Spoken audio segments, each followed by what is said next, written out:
By the end of this video, you will know exactly how the YouTube algorithm works, what videos you should make, when should you post, and also what are the key features that YouTube has added and planning on adding that will completely change your channels. So let's dive right into it. Monitor your retention graph to identify all the drop-off. Now, how do you find what content to make? Well, you can find something that's trending at the moment, where you can just jump on a train along with everybody else. If you do it too early or too late, then it doesn't matter. It has to be at the right time. You have to really research it and be prepared for it. When you get to your channel analytics, just go to Inspiration tab, and then once you're here, you can see suggestions. So you can open these suggestions. These are just ideas for your videos. You do have another tab here which says new videos to inspire you, and you can open them up too, and it will give you suggestions similar to what you do, or at least that's what YouTube thinks.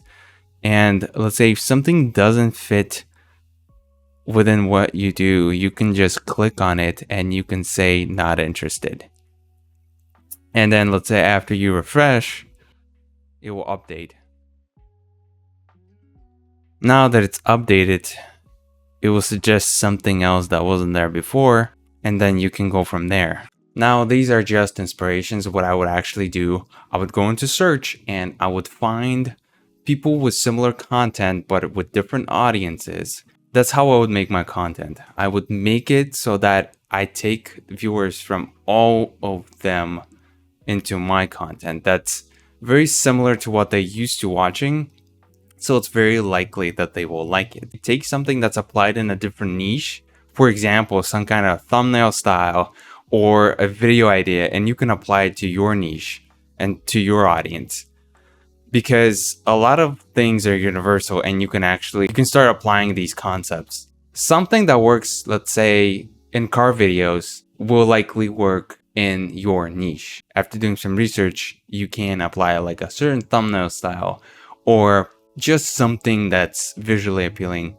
How to increase engagement: use more visually appealing edits that are in alignment with your style, but also keeping the viewers engaged, and it doesn't feel like they're looking at the same thing over and over throughout the whole time. Have a narrative to your content so that it is structured in a really clever way versus just you randomly reading things in order. Satisfying content, it has to be engaging for the viewer and satisfying at the same time, making sure that viewers have no regrets on clicking on your video. So the key here really is to give as much value as you can and not be boring. So make sure to do that. Video structure, make it more engaging. And let's say if you do a compilation of some funny moments, I would start with the funniest moment at the beginning, like a roller coaster effect on that video. To ensure your video has a roller coaster effect, viewers get excited. Now, a few clips later, they don't. And then once again, you wake them up, they're at that excitement point, and then it goes down. So you get their attention again, and it just keeps going. Now, the way you can identify that you're doing this well is that if you just have a flat graph in your analytics that has like an 89% retention, so that will tell you. Now, how to make people click on your video? Well, it's all about packaging. How do you package it? So make sure your thumbnails are in sync with your title. Make sure they're complementing each other, that they're driving curiosity and intrigue and making people click on it. Two ways of getting views. Now, you can have search-based, which is you rely on SEO, and another way of you relying on suggested videos, which means you just make a super visually appealing thumbnail and title. YouTube will suggest your video to a couple of people and then see how they'll react. And then if it does well, it will keep throwing it to a lot more people and it will grow, and then it will explode. Now, these two different types of videos, and you should approach each one differently. So for example, with suggested videos, I would look at your competition and I would make your video somewhat similar to each one, so you can steal audience from those other videos because it's so similar with flow and everything about it feels familiar that they want to watch it. and they will keep watching it.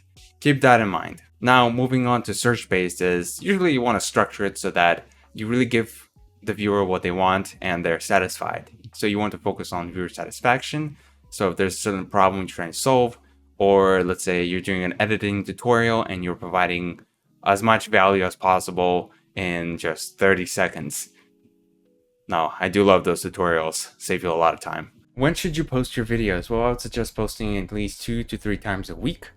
And I usually suggest that you focus on quality videos versus quantity, but the way you can get to quality videos is by quantity, by constantly posting, and your videos will get better and better as you go along in this journey. So don't feel like you need to spend months on editing one video.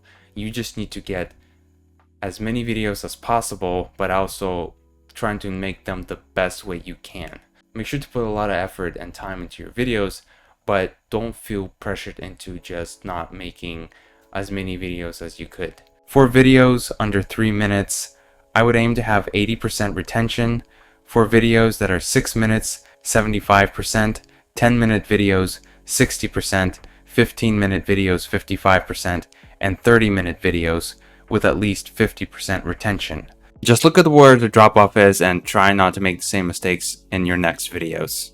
If you would like feedback on improving your YouTube channel, I do channel reviews every week where you sign up, and I do a full review of your channel and your website to help you get more views and subscribers. One of the newer updates that YouTube is planning on releasing is making a courses section. So in that tab, you're going to be able to make a course for your audience and for your potential audience in the future to find and to explore, which I think is very clever, because there could be a possibility of you monetizing on those courses and making some money out of it without moving people to a different platform. So it's all in one, and I think that has a lot of potential that could be tapped into in the future. So that's very exciting, and keep an eye out for that.